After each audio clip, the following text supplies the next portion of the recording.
മുൻപൊരിക്കലും ഉണ്ടായിട്ടില്ലാത്ത വിധം കേരളത്തിലെ സർവകലാശാലകൾ ആകെ താറുമാറായി കിടക്കുകയാണ്. ഒരുപക്ഷെ കേരളത്തിൻ്റെ ചരിത്രത്തിൽ ആദ്യമായിട്ടാണ് ഇത്രയധികം സർവകലാശാലകൾ നാഥനില്ലാ കളരിയായിരിക്കുന്നത്. ഒരു സർവകലാശാലയുടെ ഏറ്റവും പ്രധാനപ്പെട്ട സ്ഥാനമാണ് വൈസ് ചാൻസലർ സ്ഥാനം. ഒരു സർവകലാശാലയെ സംബന്ധിച്ചിടത്തോളം അതിൻ്റെ മുഴുവൻ പ്രവർത്തനങ്ങൾ, ഭരണപരവും അക്കാദമികവുമായ പ്രവർത്തനങ്ങൾ നിയന്ത്രിക്കേണ്ട വിദ്യാഭ്യാസ ഭരണ വിദഗ്ധനാണ് വൈസ് ചാൻസലറായി ചുമതലയിൽ സ്വാഭാവികമായി വരുന്നത്. എന്നാൽ കേരളത്തിലെ സർവകലാശാലകളിൽ ആകെയുള്ള 14 സർവകലാശാലകളിൽ 9 സർവകലാശാലകളിൽ ഇപ്പോൾ വൈസ് ചാൻസലർമാർ ഇല്ല എന്നുള്ള അഭൂതപൂർവമായ ഒരു സ്ഥിതിവിശേഷം നിലനിൽക്കുന്നു. ഇത് ഉണ്ടാക്കിയിരിക്കുന്ന പ്രത്യാഘാതങ്ങൾ നിരവധിയാണ്, ദൂരവ്യാപകങ്ങളാണ്, ഒരിക്കലും പരിഹരിക്കാനാകാത്തതുമാണ്. ഒരു സർവകലാശാലയുടെ പ്രധാനപ്പെട്ട പ്രവർത്തനമായ ഗവേഷണ പ്രവർത്തനം തുടങ്ങിയവയ്ക്കൊക്കെ കോടിക്കണക്കിന് രൂപ കേന്ദ്ര ധനകാര്യ കമ്മീഷനിൽ നിന്നും യൂണിവേഴ്സിറ്റി ഗ്രാൻറ്റ്സ് കമ്മീഷനിൽ നിന്നും ഒക്കെ ലഭിക്കേണ്ടത് വൈസ് ചാൻസലർമാർ സമയത്ത് അതിൻ്റെ കടലാസുകൾ, അതിൻ്റെ ബന്ധപ്പെട്ട രേഖകൾ സമർപ്പിക്കുമ്പോഴാണ്. അങ്ങനെ സമർപ്പിക്കുവാൻ കഴിയാത്ത ഒരു സാഹചര്യം വരുമ്പോൾ സർവകലാശാലകളുടെ ഗവേഷണ പ്രവർത്തനവും മറ്റ് വികസന പ്രവർത്തനങ്ങളും അക്കാദമിക പ്രവർത്തനങ്ങളുമൊക്കെ തകരാറിലാകുമെന്നുള്ളത് കേവലമായി മനസ്സിലാക്കുന്ന ഒരു സംഗതിയാണ്. ഇവിടെ എന്താണ് യഥാർത്ഥത്തിൽ സംഭവിച്ചിരിക്കുന്നത്? സർവകലാശാലകളിലെ വൈസ് ചാൻസലറെ നിയമിക്കുന്നതിനെ സംബന്ധിച്ച് UGC ചില ചട്ടങ്ങൾ പുറപ്പെടുവിച്ചിട്ടുണ്ട്. കേരളത്തിലെ സർവകലാശാലകൾക്ക് നിയമസഭ അംഗീകരിച്ചതായിട്ടുള്ള ചില നിയമ വ്യവസ്ഥകളുമുണ്ട്. അതിലേറ്റവും പ്രധാനപ്പെട്ട ഒന്നാണ് വൈസ് ചാൻസലർ നിയമനത്തിനായി രൂപീകരിക്കേണ്ടതായിട്ടുള്ള സെർച്ച് കമ്മിറ്റി. ഏതെങ്കിലും ഒരു സർവകലാശാലയിൽ വൈസ് ചാൻസലർ കാലാവധി പൂർത്തിയാവുകയോ അല്ലാതെയോ ഇല്ലാതെ വന്നാൽ ആ സ്ഥാനത്തേക്ക് ആളെ കണ്ടുപിടിക്കുന്നതിന് വൈസ് ചാൻസലർക്ക് തക്കതായ യോഗ്യതയുള്ള ആളെ കണ്ടെത്തുന്നതിനാണ് സെർച്ച് കമ്മിറ്റി രൂപീകരിക്കുന്നത്. കേരളത്തിലെ ചട്ടമനുസരിച്ച് എല്ലാ സർവകലാശാലകളുടെയും നിയമ സർവകലാശാല, കലാമണ്ഡലം സർവകലാശാല എന്നിവ ഒഴിച്ച് എല്ലാ സർവകലാശാലകളുടെയും ചാൻസലർ സ്ഥാനത്തിരിക്കുന്നത് ഗവർണറാണ്. അപ്പോൾ നിലവിലുള്ള കേരളത്തിലെ സർവകലാശാല നിയമങ്ങൾ അനുസരിച്ച് ചാൻസലറുടെ പ്രതിനിധി, UGCയുടെ പ്രതിനിധി, അതുപോലെ അതാത് സർവകലാശാലയുടെ പ്രതിനിധി എന്ന 3 അംഗ സെർച്ച് കമ്മിറ്റിയാണ് യോഗ്യരായ വൈസ് ചാൻസലറെ കണ്ടെത്തുന്നതിനുള്ള ചുമതലയുള്ളത്. എന്നാൽ ദൗർഭാഗ്യകരം എന്ന് പറയട്ടെ, കേരളത്തിലെ 9 സർവകലാശാലകളും രാഷ്ട്രീയമായ കാരണങ്ങളാൽ ചാൻസലറുമായി അഭിപ്രായ ഭിന്നത ഉണ്ട് എന്നുള്ള കാരണം വെച്ചുകൊണ്ട് ചാൻസലറുടെ നടപടികൾ ശരിയല്ല എന്ന് രാഷ്ട്രീയമായി വ്യാഖ്യാനിച്ചുകൊണ്ട് ഇടതുപക്ഷ പ്രസ്ഥാനങ്ങൾക്ക് ഭൂരിപക്ഷമുള്ള യൂണിവേഴ്സിറ്റി സമിതികൾ യൂണിവേഴ്സിറ്റി പ്രതിനിധിയെ ബോധപൂർവം നൽകാതെ സെർച്ച് കമ്മിറ്റിയുടെ രൂപീകരണം മുടക്കിയിരിക്കുകയാണ്. ഇത് അക്ഷന്തവ്യമായ ഒരു അപരാധമാണ്. ഇവിടെ പ്രധാനമായി കാണേണ്ടത് സർവകലാശാലകൾ സ്വയംഭരണ അവകാശമുള്ള സ്ഥാപനങ്ങളാണ്. UGC ചട്ടമനുസരിച്ചും കേന്ദ്ര ഗവൺമെൻറ്റിൻ്റെ നിയമമനുസരിച്ചും സർവകലാശാലകൾ സ്വയംഭരണ സ്ഥാപനങ്ങളാണ്. അതിനകത്ത് നാമമാത്രമായി അല്ലെങ്കിൽ പേരിന് മാത്രമേ ഗവൺമെൻറ്റിൻ്റെ പ്രതിനിധി എന്ന രീതിയിൽ പ്രോ ചാൻസലറായി അറിയപ്പെടുന്നത് അതാത് സംസ്ഥാനത്തെ ഉന്നത വിദ്യാഭ്യാസ മന്ത്രിയാണ്. അപ്പോൾ ചാൻസലർ സ്ഥാനത്ത് ഗവർണറും പ്രോ ചാൻസലർ സ്ഥാനത്ത് വിദ്യാഭ്യാസ മന്ത്രിയും വൈസ് ചാൻസലർ സ്ഥാനത്ത് നിയമിക്കപ്പെടുന്നയാളുമാണ് യഥാർത്ഥത്തിൽ ഒരു സർവകലാശാലയുടെ ഏറ്റവും ഉന്നതരായിട്ടുള്ള അധികാരസ്ഥാനികൾ. എന്നാൽ ഇതിലൊക്കെ പ്രായോഗികമായി എല്ലാ കാര്യങ്ങളും ചെയ്യുന്നത് വൈസ് ചാൻസലറാണ്. ആ വൈസ് ചാൻസലർ ഇല്ലാത്ത ഒരു സാഹചര്യത്തിലാണ് ഇപ്പോൾ കേരളത്തിലെ 9 സർവകലാശാലകൾ കടന്നുപോയിക്കൊണ്ടിരിക്കുന്നത്. ബോധപൂർവമായി കേരളത്തിലെ സർവകലാശാലകൾ ബന്ധപ്പെട്ട സെനറ്റ്, സിൻഡിക്കേറ്റ് തുടങ്ങിയതായിട്ടുള്ള ബോഡികളിലൊക്കെ അമിതമായ രാഷ്ട്രീയ പ്രാതിനിധ്യമുണ്ട്. അതതിൻ്റെ ഘടനയിൽ തന്നെയുള്ള മൗലികമായിട്ടുള്ള പ്രശ്നമാണ്. രാഷ്ട്രീയ സ്വാധീനം ഉപയോഗിച്ചുകൊണ്ട് ഇതിൽ കടന്നു കയറുന്ന ആളുകൾ എപ്പോഴും ഭരിക്കുന്ന ഗവൺമെൻറ്റിൻ്റെ ഇംഗിതത്തിനനുസരിച്ച് പെരുമാറുകയും ഗവൺമെൻറ്റിൻ്റെ ചട്ടങ്ങൾ അനുസരിച്ച് മുന്നോട്ട് പോവുകയും ചെയ്യുമ്പോൾ യഥാർത്ഥത്തിൽ വലിയ ഒരു ഭരണ പ്രതിസന്ധിയാണ് ഉണ്ടായിരിക്കുന്നത്. ഗവർണറെ ചാൻസലറായി അംഗീകരിക്കാൻ ഇപ്പോഴത്തെ പിണറായി സർക്കാരിന് തയ്യാറല്ല. പിണറായി സർക്കാരും ചാൻസലർ സ്ഥാനത്തിരിക്കുന്ന ഗവർണറും തമ്മിൽ ഈ കാര്യത്തിൽ കുറേ നാളുകളായി ആശയ സംഘട്ടനം നടന്നുകൊണ്ടിരിക്കുകയാണ്.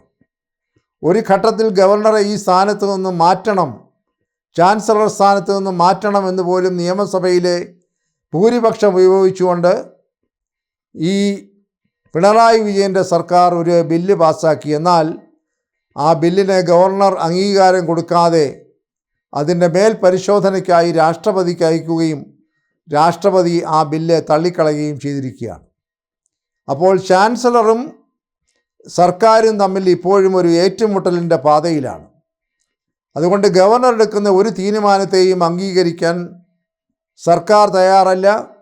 സർക്കാരിൻ്റെ നിയന്ത്രണത്തിൽ പ്രവർത്തിക്കുന്ന സർവകലാശാലകളും തയ്യാറല്ല എന്നതാണ് ഇപ്പോഴത്തെ ദുസ്ഥിതി. ഇതിനെ ചോദ്യം ചെയ്തുകൊണ്ട് നിരവധി കേസുകൾ ഇപ്പോൾ ബഹുമാനപ്പെട്ട ഹൈക്കോടതിയിലും ചില കേസുകളൊക്കെ മുൻപും പിൻപുമായി ബഹുമാനപ്പെട്ട സുപ്രീം കോടതിയുടെയും മുൻപിലിരിക്കുകയാണ്.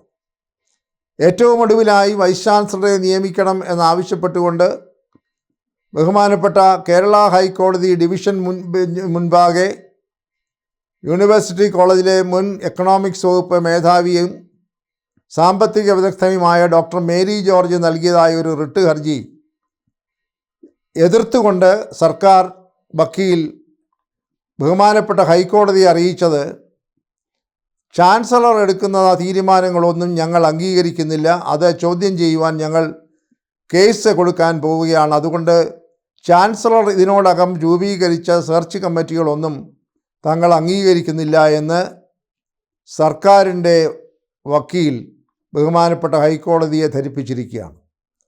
അതുകൊണ്ട് വൈസ് ചാൻസലറെ നിയമിക്കണം, ഈ ഉന്നത വിദ്യാഭ്യാസ രംഗത്തെ പ്രതിസന്ധി അവസാനിപ്പിക്കണമെന്ന് ഫയൽ ചെയ്ത റിട്ട് ഹർജി കൂടുതൽ വാദം കേൾക്കുന്നതിനായി ജൂലൈ 17 വച്ചിരിക്കുകയാണ്. വീണ്ടും ഒരു ഏറ്റുമുട്ടലിൻ്റെ ലക്ഷണങ്ങളാണ് കണ്ടിരിക്കുന്നത്. ചാൻസലറെ മാറ്റി നിർത്തിക്കൊണ്ട് തീരുമാനങ്ങൾ എടുക്കുവാൻ സർക്കാർ മുന്നോട്ട് പോകുന്നു. യാതൊരു വിട്ടുവീഴ്ചയ്ക്കും ചാൻസലർ തയ്യാറാകുന്നില്ല. അപ്പോൾ സെർച്ച് കമ്മിറ്റിയുടെ രൂപീകരണം ഒരു അനിശ്ചിതാവസ്ഥയിൽ വരുമ്പോൾ വൈസ് ചാൻസലർ നിയമനം ഇനിയും അനിശ്ചിതമായി നീണ്ടുപോകും എന്നതിൻ്റെ സൂചനകളാണ് ഇപ്പോൾ കിട്ടിക്കൊണ്ടിരിക്കുന്നത്. ഇത് വലിയ ദൂരവ്യാപകങ്ങളായ പ്രത്യാഘാതങ്ങൾ ഉണ്ടാക്കുന്നു. നിരപരാധികളായ വിദ്യാർത്ഥികൾ, ലക്ഷക്കണക്കിന് വിദ്യാർത്ഥികളും അവരുടെ രക്ഷിതാക്കളുമൊക്കെ ആശങ്കയിലാണ്. സർവകലാശാലയിൽ നിന്ന് നൽകുന്ന ബിരുദ സർട്ടിഫിക്കറ്റുകളിൽ പോലും ഔദ്യോഗികമായി ഒപ്പിടേണ്ട ഉത്തരവാദിത്വം വൈസ് ചാൻസലർക്കാണ്. ഉന്നത പഠനത്തിന് കേരളത്തിനകത്തും പുറത്തും പോകേണ്ട വിദ്യാർത്ഥികൾക്ക് യഥാസമയം സർട്ടിഫിക്കറ്റുകൾ കിട്ടുന്നില്ല എങ്കിൽ അവരുടെ വിദ്യാഭ്യാസ ഭാവി തന്നെ അപകടത്തിലാകും എന്ന സ്ഥിതിയാണുള്ളത്. വളരെ ഉത്കണ്ഠയോടുകൂടിയാണ് ലക്ഷക്കണക്കിന് രക്ഷിതാക്കളും വിദ്യാർത്ഥികളും കേരളത്തിൽ കഴിയുന്നത്. ഒരു സർക്കാരും ചാൻസലറും തമ്മിലുള്ള ഏറ്റുമുട്ടലിൻ്റെ ഇരകളായി നിസ്സഹായരായി അവർ തീർന്നിരിക്കുന്നു എന്നതാണ് കേരളത്തിൻ്റെ ഏറ്റവും വലിയ ദുസ്ഥിതി. ഇതിന് പരിഹാരമുണ്ടാക്കുവാൻ അടിയന്തരമായ നടപടികൾ ഉത്തരവാദപ്പെട്ട സ്ഥാനങ്ങളിൽ ഇരിക്കുന്നവർ ചെയ്തേ മതിയാവുകയുള്ളൂ. അല്ലെങ്കിൽ കേരളത്തിലെ പൊതുസമൂഹം വീണ്ടും അസ്വസ്ഥരാകും എന്ന കാര്യത്തിൽ തർക്കമില്ല.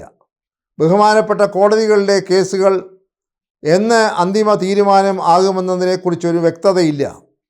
ബഹുമാനപ്പെട്ട ഹൈക്കോടതി എന്തെങ്കിലും തീരുമാനമെടുത്താൽ തന്നെ അത് ഹിതകരമല്ലാത്ത ബന്ധപ്പെട്ട കക്ഷികൾ സുപ്രീം കോടതിയിലേക്ക് പോകും. സുപ്രീം കോടതി ഇത് പരിഗണിച്ചു വരുമ്പോൾ കാലം ഒരുപാട് കഴിഞ്ഞുവെന്ന് വന്നേക്കാം. അപ്പോഴും ഈ അനിശ്ചിതാവസ്ഥ തുടരും എന്നുള്ളതാണ് സങ്കടകരമായ അവസ്ഥ. ഇത് കേരളത്തിലെ ഉന്നത വിദ്യാഭ്യാസ രംഗത്തിന് വലിയ ആഘാതമാണ് ഉണ്ടായിരിക്കുന്നത്. ദുരഭിമാനം വെടിഞ്ഞ് കേരള സർക്കാരും കേരള ഗവർണറും പ്രവർത്തിച്ചില്ല എന്നുണ്ടെങ്കിൽ കേരളത്തിലെ സർവകലാശാലകളുടെ വികസനവും വളർച്ചയുമെല്ലാം തകർന്ന് തരിപ്പണമാകും എന്ന കാര്യത്തിൽ തർക്കമില്ല. നമ്മളിപ്പോൾ വളരെ കൊട്ടിഘോഷിച്ച് 4 വർഷ ബിരുദ കോഴ്സൊക്കെ ആരംഭിച്ചിരിക്കുകയാണ്. നിഷ്കളങ്കരും നിർദോഷികളുമായ ഈ വിദ്യാർത്ഥികളുടെ ഭാവി അനിശ്ചിതത്തിലേക്ക് വിടുന്നത് ഒരു സർക്കാരിനും ഒരു സർവകലാശാലയ്ക്കും ഭൂഷണമല്ല. വളരെ പ്രതീക്ഷയോടുകൂടെ ചേർന്നിരിക്കുന്ന ഈ വിദ്യാർത്ഥികളുടെ ഭാവി ഇരുളടഞ്ഞതാകാതിരിക്കാൻ ഉത്തരവാദപ്പെട്ട സർവകലാശാലകൾ ഈ ചാൻസലറുമായി സഹകരിച്ച് കാര്യങ്ങൾ നീക്കുന്നില്ല എന്നുണ്ടെങ്കിൽ ഈ ഭരണ പ്രതിസന്ധി തുടരും എന്നുള്ളതാണ് ഈ യാഥാർത്ഥ്യം. എന്തായാലും സർക്കാർ ഈ കാര്യത്തിൽ സ്വീകരിക്കേണ്ടതായിട്ടുള്ള നടപടികൾ അടിയന്തരമായി സ്വീകരിക്കണം. ഹൈക്കോടതിയിൽ നിന്നും സുപ്രീം കോടതിയിൽ നിന്നും ലഭിക്കുന്നതായ പരിഹാര മാർഗങ്ങൾ ഉടനടി പ്രാവർത്തികമാക്കി സർവകലാശാലകളുടെ പ്രവർത്തനം സാധാരണ നിലയിലാക്കണം. ആക്കുന്നില്ല എന്നുണ്ടെങ്കിൽ ഒരുപക്ഷെ ഇനിയും പ്രശ്നങ്ങൾ വളരെ ഗുരുതരമാകും. കോളേജുകളുടെ പ്രവർത്തനം സ്തംഭിക്കും, സർവകലാശാല വകുപ്പുകളുടെ പ്രവർത്തനം സ്തംഭിക്കും, അവയുടെ വികസന സാധ്യതകളെല്ലാം മുരടിച്ചു പോകും, ഗവേഷണ പദ്ധതികളൊക്കെ തകർന്ന് തരിപ്പണമാകും, ലക്ഷക്കണക്കിന് വിദ്യാർത്ഥികളുടെ ഭാവിയും ഇരുൾ അടഞ്ഞതായിത്തീരും. വളരെ വലിയ ഗുരുതരമായ ഒരു പ്രതിസന്ധിയാണ് ഉന്നത വിദ്യാഭ്യാസ രംഗത്ത് ഇപ്പോൾ നിലനിൽക്കുന്നത് എന്ന യാഥാർത്ഥ്യം ഉത്തരവാദപ്പെട്ടവർ തിരിച്ചറിയുന്നില്ല എങ്കിൽ അതിൻ്റെ പ്രത്യാഘാതങ്ങൾ, അതിൻ്റെ പ്രതിഫലനങ്ങൾ വളരെ ഗൗരവമുള്ളതായിരിക്കും എന്ന് കാണേണ്ടതായിട്ടുണ്ട്. എന്തായാലും സർക്കാരും ഗവർണറും ഏകപാതയിൽ സഞ്ചരിച്ചുകൊണ്ട് ഇതിനുള്ള ഫലകരമായ പരിഹാര മാർഗങ്ങൾ കണ്ട് ഈ പ്രശ്നങ്ങൾക്ക് ശാശ്വതമായ പരിഹാരമുണ്ടാക്കുകയും യഥാർത്ഥത്തിൽ യോഗ്യതയുള്ളവരെ വൈസ് ചാൻസലർ സ്ഥാനത്ത് നിയമിക്കുന്നതിനുള്ള നടപടികൾ രാഷ്ട്രീയം നോക്കാതെ ചെയ്യുകയും ചെയ്യുക എന്നതാണ് ഇപ്പോൾ അഭികാമ്യമായിട്ടുള്ളത്.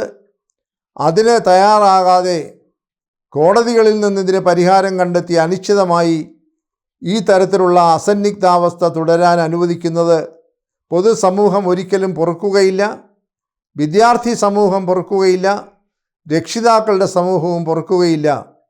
വിദേശ രാജ്യങ്ങളിലേക്ക് ധാരാളം വിദ്യാർത്ഥികൾ പഠനത്തിന് പോകുന്നുവെന്ന് ഇവിടെ ഇരുന്ന് നിലവിളിച്ചതുകൊണ്ട് കാര്യമില്ല. ആദ്യം ഇവിടുത്തെ ചട്ടക്കൂടുകൾ ക്രമാനുസരണമാക്കണം, ഇവിടുത്തെ പ്രതിസന്ധികൾ അവസാനിപ്പിക്കണം. അങ്ങനെയുണ്ടെങ്കിൽ മാത്രമേ ഇവിടെ പഠിക്കുന്ന വിദ്യാർത്ഥികൾ ഉന്നത പഠനത്തിനും ഇവിടുത്തെ സർവകലാശാലകളിൽ തുടരുകയുള്ളൂ.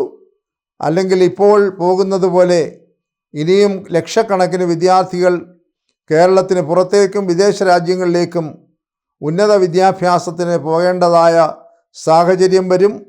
അതുമൂലം നമ്മുടെ സംസ്ഥാനത്തിന് നഷ്ടപ്പെടാൻ പോകുന്ന മനുഷ്യ വിഭവശേഷിയും കനത്തതായിരിക്കും.